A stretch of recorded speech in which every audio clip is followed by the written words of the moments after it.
Welcome to the Morristown Unitarian Universalist Fellowship. We are a spiritually alive, radically inclusive, and justice-centered community. We are so glad that you are here with us. I have a couple of announcements to share this morning. First, we invite you to join in sharing an offering for our Spring Fling, a bonus service auction that will take place from May 16th to May 23rd. At our fall service auction, it was a little challenging to imagine get-togethers given both the cold temperatures coming and the pandemic. But now is a lovely time to plan outdoor gatherings. There are lots of possibilities to consider. Get your offerings in by May 9th and email Will Sisti and Toby Tyler with any questions you might have at serviceauction@muuf.org. Second, our annual support drive launched 2 weeks ago, and we are up to $158,000 in pledges.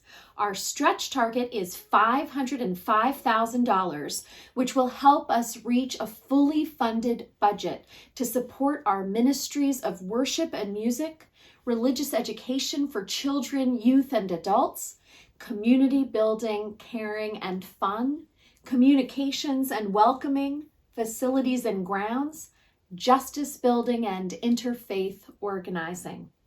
We are 31% of the way there. Let's keep going. Please return your pledge card, which came in the mail, or go online to fill out your pledge for the next fiscal year, which begins in just 2 months on July 1st. Please mail back or enter your pledge by May 20th. And thank you.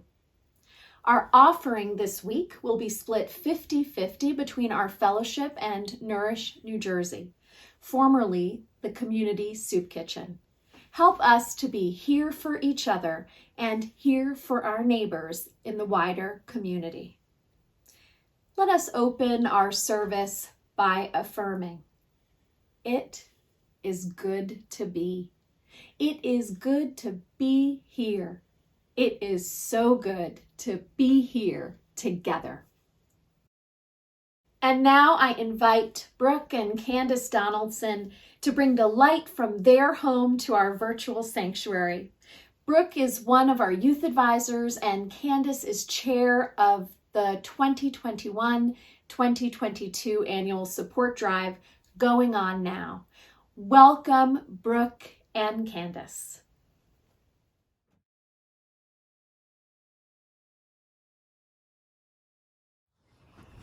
We call this light before us in hope that we may always remain a strong community, working together to make the world a better place.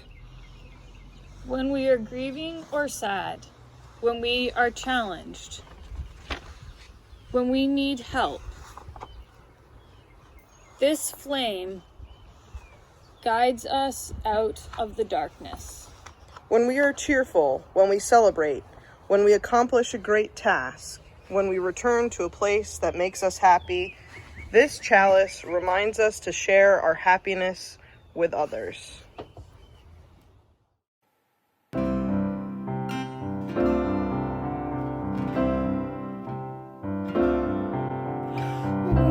I am frightened, will you reassure me? When I'm uncertain, will you hold my hand? Will you be strong for me? Sing to me quietly.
About 200 years ago in Sudan, a man named Atay lived far off in the countryside.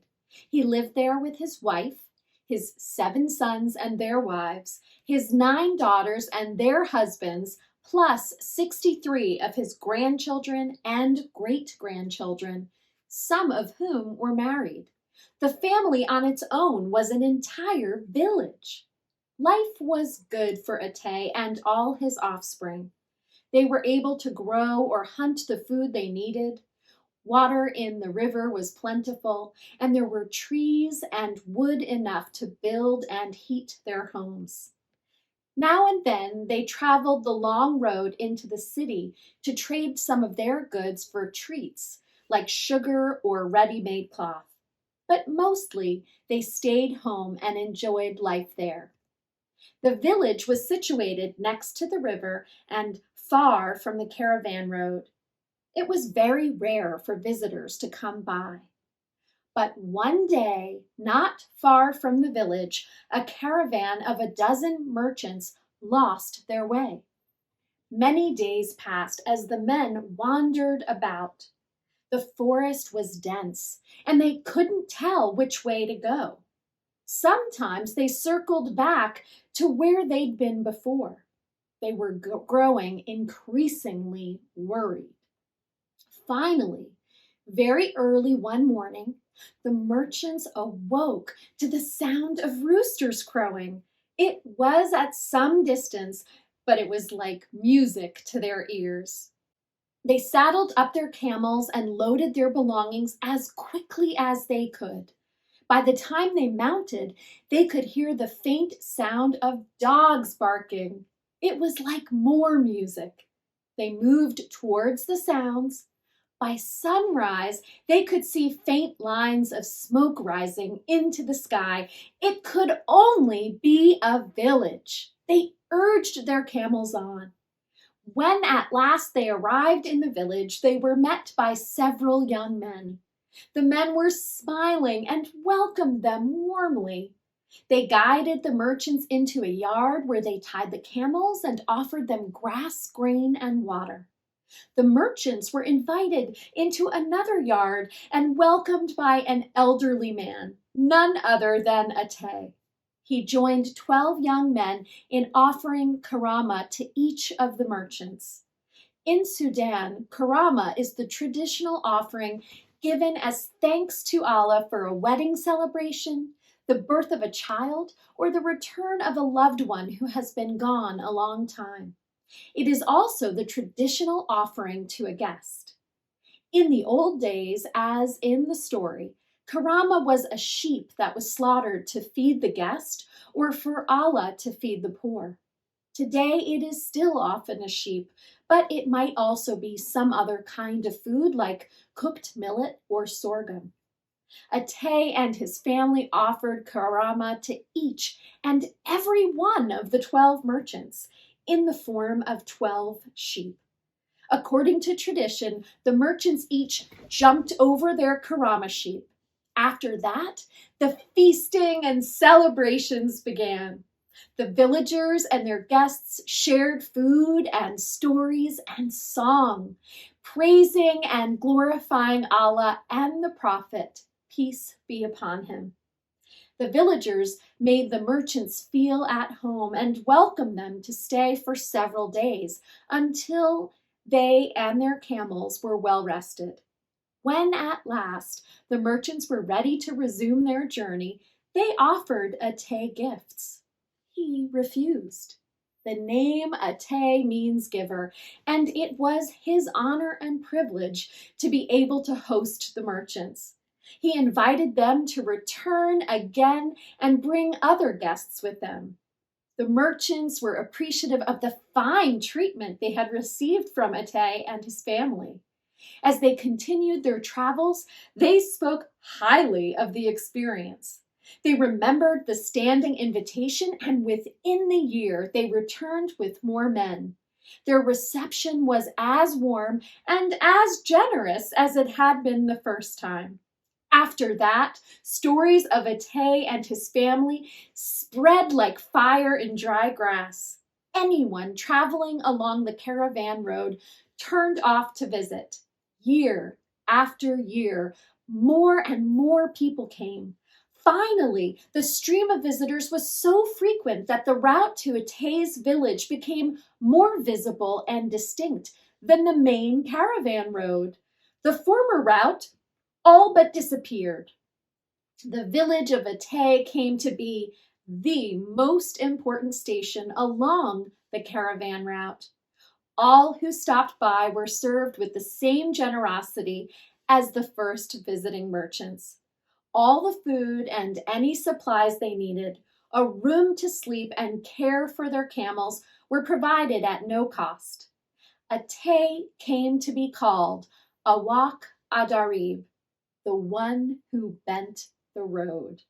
His story is shared to this day in Sudan. The Sudanese continue to offer the same kind of generosity to strangers. I wonder how many roads have been bent in this way, and whether we might be able to bend one too. The story we just heard, Generosity Bends the Road, is connected to our sixth principle, the goal of world community with peace, liberty, and justice for all. Here are 3 questions to reflect on and about the story with your family or your friends at the fellowship. Some of you might share your answers at the online coffee hour following the service. Number 1, when have you noticed a dramatic or unexpected change as a result of generosity? Number 2, what were some of Atay's rewards for generosity? And number 3, what are some of the rewards you have experienced from your generosity?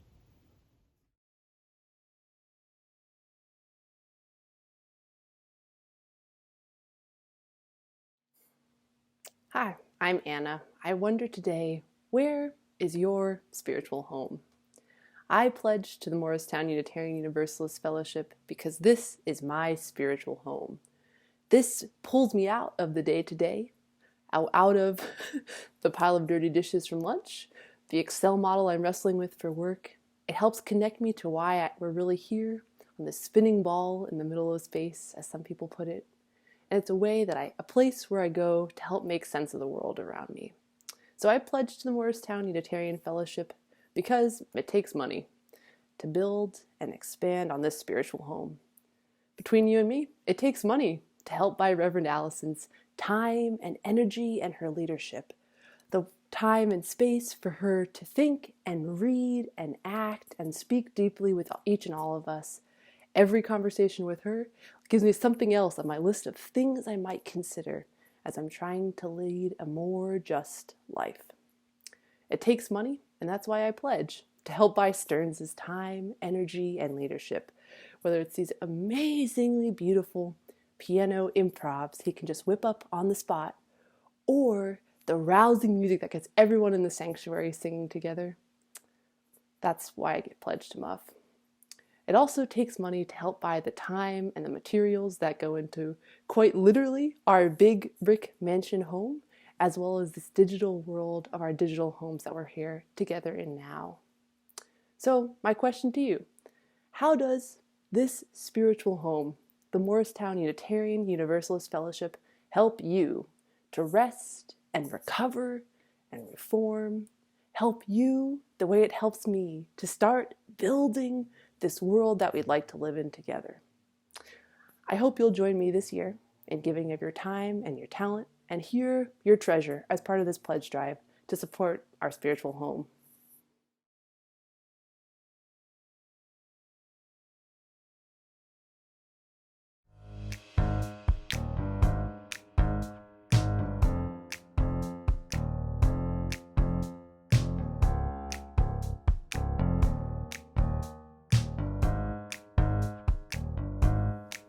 When the night has come and the land is dark and the moon is the only light we'll see.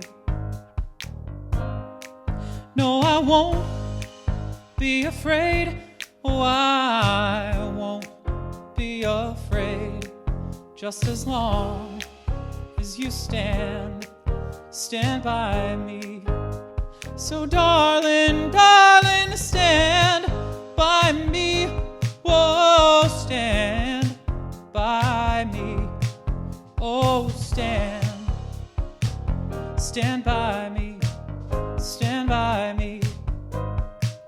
If the sky that we look upon should tumble and fall, or the mountain should crumble to the sea, I won't cry, no, I won't shed a tear, just as long as you stand by me. And darling, darling, stand by me. Whoa, stand by me. Oh, stand by me. Stand by me.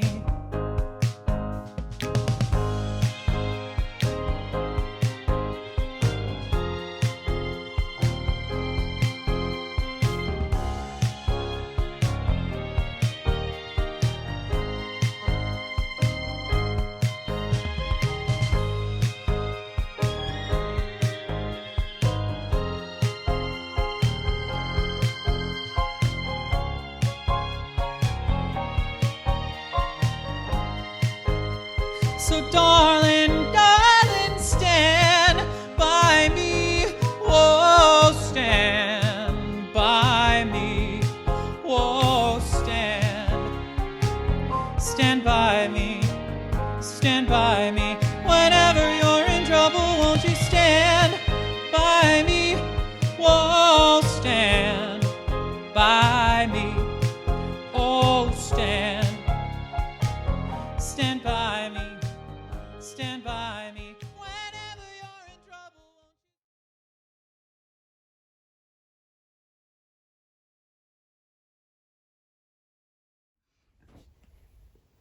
Many faiths claim that religion has to do with doctrines or creeds. This understanding of religion kept many of you away from sanctuaries, temples, and congregations for a good many years. In our tradition, we go back to the root meaning of the word religion, which is religare, or to bind together. It isn't a given that the answer should be a particular set of beliefs or doctrine. Our answer is that we are bound together by covenants. The covenant of the Unitarian Universalist Association, our 7 principles, and the covenant of this congregation. Here is our mission and covenant statement, which was adopted by our community in 1993. We, the members of the Morristown Unitarian Universalist Fellowship, mindful of the rich diversity and essential oneness of human experience, covenant to weave the fabric of community from the strands of our separate lives. This is our pledge. To create for ourselves and our children a spiritual home that will nurture, challenge, and offer us renewal. to seek what is true even as we celebrate the mystery of existence. To reach out to all who share our liberal religious values and participate in the broader Unitarian Universalist movement. To work for social justice and the well-being of our planet Earth. Our covenants are a set of promises that we make to one another about how we travel together as companions on our journey towards the sacred, towards community, towards healing, and towards justice. Unlike a creed, a covenant is more fluid, and from time to time we change the set of promises as we come to a new place on the journey. How we expressed our promises changed from the time that we were founded in 1955 to that expression that we just shared from 1993? Who knows? At our strategic planning summit coming up in a couple of weeks, we might decide to put exploring our mission and covenant, the promises our community wrote down nearly 30 years ago, on our list of priorities over the next 5 years. There could be something we want to add, or language that captures where we hope to travel next. Our UUA's covenant at the time of merger in 1961 had 6 principles with significant differences from the version of the 7 principles adopted at the General Assembly in 1985. And now our denomination is exploring adding an 8th principle about dismantling racism and other oppressions and building the beloved community. We will be looking at this very question of the 8th principle and what message to send about it to the UUA at our June 6th annual meeting.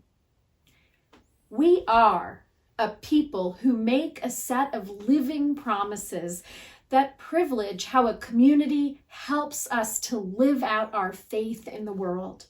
It is out of relationship that Unitarian Universalism is born.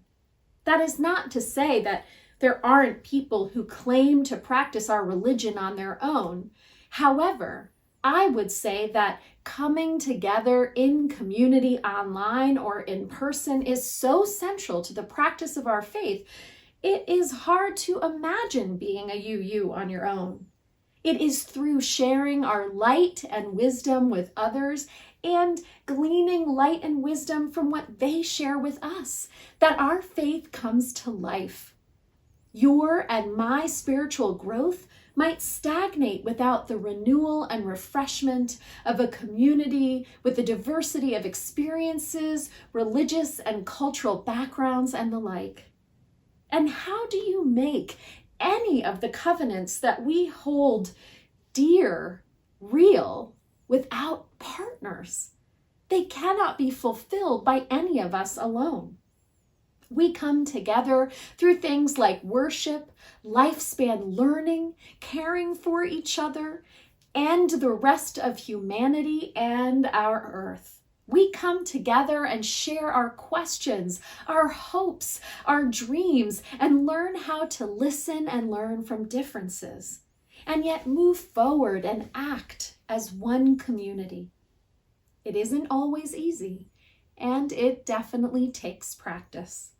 The glue that precipitates the binding of each to the other is our own concepts of what is sacred or of ultimate importance.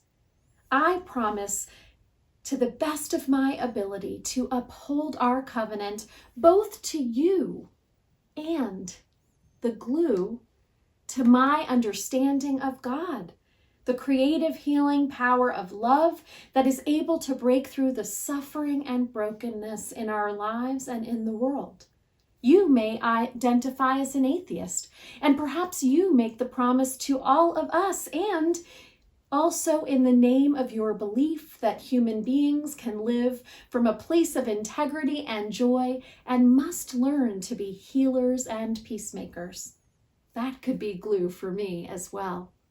In both cases, what elevates the set of promises we make is a pull towards something that is present in all of us and yet greater than any one of us, that calls us to practice time and again, even after we falter and fall down. It even calls us to extend a hand or a word or our ear to another in this community to help them get back up. This pull from within and beyond is what makes a covenant a spiritual practice, and how our connections differ here from those made in other settings. In other settings in your life, I hope that you find people who offer you and to whom you offer emotional and intellectual support, as well as physical support. The friend who calls you on your birthday, or the anniversary of your spouse's death, the coworker who enjoys discussing philosophy over lunch, and the buddy who helps you keep your New Year's resolution by going with you on that Wednesday jogging date. I actually hope that many of you find some of that here in our community as well. But in addition, this is the place where you will find companions who listen and urge you on as you seek what is true, what is ultimate, and what you would describe as holy. This is a place where we would take a stab at building the beloved community, where all are counted, where we strive to do our part to create a community based on love, liberation, and the hope that in and through our binding together, we can change the world. This is the place where you are welcome when you are lost, when you are lonely, and you are wondering, what is the meaning of it all? This is the place where you can laugh, cry, exclaim, be quiet, and be moved to drink in the suffering and the incredible joy that goes with being alive. This is the place where you don't have to hide parts of yourself, where we practice being in community with people like and unlike ourselves, and learn to grow into one people in spite of this and because of this. Our minds and our bodies are so important, and we must find ways to tend these aspects of our humanity here and elsewhere. But our spirit or soul or conscience must be nourished as well. And there are so few places where this is valued. Or when it is, it often comes with orthodox notions that make us uncomfortable. Here is that special place. We are and are becoming more and more of a community of spiritual companionship. Just like we need a buddy to encourage us to jog, we need people who hold us lovingly accountable to our aspirations to heal ourselves and the world around us. This companioning comes in many forms. It comes here in our virtual sanctuary and in the in-person sanctuary on Sundays, as we share our voices and our hearts in spoken word, song, milestones, and ritual. Spiritual companioning comes too when we share our stories in covenant circles and community circles or in coffee hour. It comes in a meditation group, a yoga class, or another spiritual practice group. Spiritual companioning comes in a social justice collaboration around immigrant justice, environmental justice, economic justice, or anti-racism. It comes when we find ourselves lost and grieving or afraid. Here we find people who listen, who are present to our grief, pastoral friends and ministers. Companioning comes through mentors for our children who weave a strong fabric to hold them through the challenges and trials and opportunities of moving through adolescence. Or companioning comes in another way that you just might wind up creating. This is the beauty of our way of companioning. We do not prescribe that one thing should work for you, but rather invite you to find a path with friends that will help you stay the course long enough for growth to happen. That's the accountability part. When we greet one another at the beginning of the services that happen in our sanctuary, or greet one another in the chat here online or at coffee hour, we are also saying, it matters to me that you have shown up, that you are here.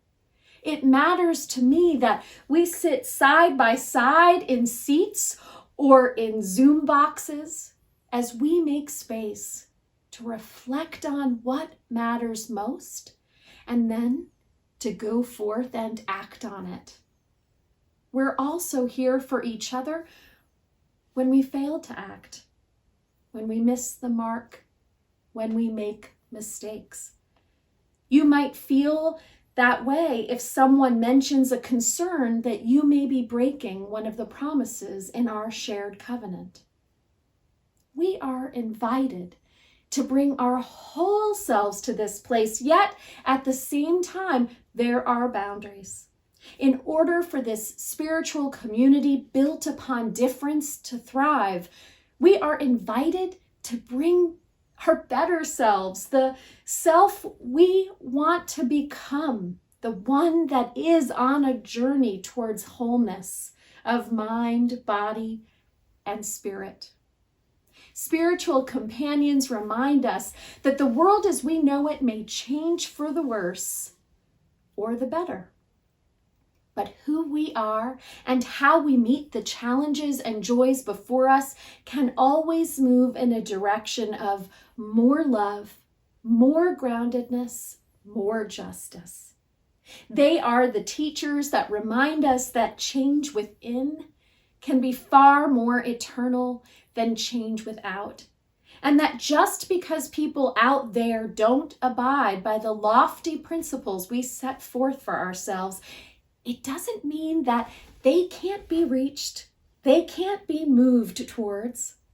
Come and follow a path where the road is bent by love towards our spiritual home, a place of great hospitality filled with a caravan of companions, all moving towards a more whole, holy, and healing tomorrow. Come. You are welcome there. We're so glad you showed up.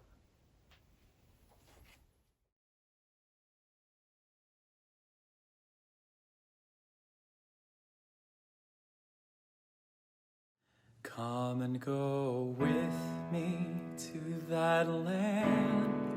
Come and go with me to that land. Come and go with me to that land where I'm bound. Come and go with me to that land. Come and go with me to that land. Come and go with me to that land where I'm bound. There'll be singing in that land. There'll be singing in that land. There'll be singing in that land where I'm bound. There'll be singing in that land. There'll be singing in that land. There'll be singing in that land where I'm bound. Justice in that land. There'll be justice in that land where I'm bound.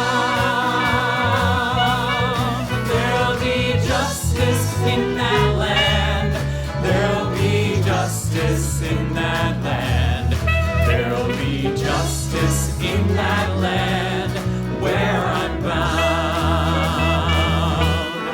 There'll be loving in that land. There'll be loving in that land.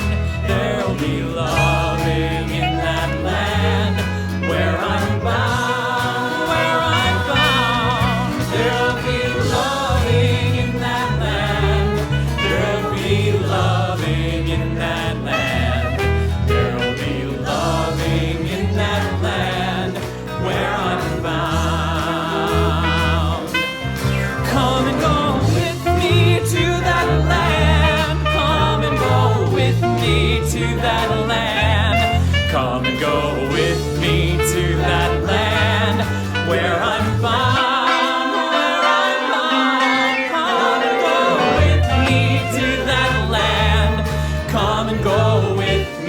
to that land. Come and go with me to that land where I'm bound. Come and go with me to that land where I'm bound. Come and go with me to that land where I'm bound.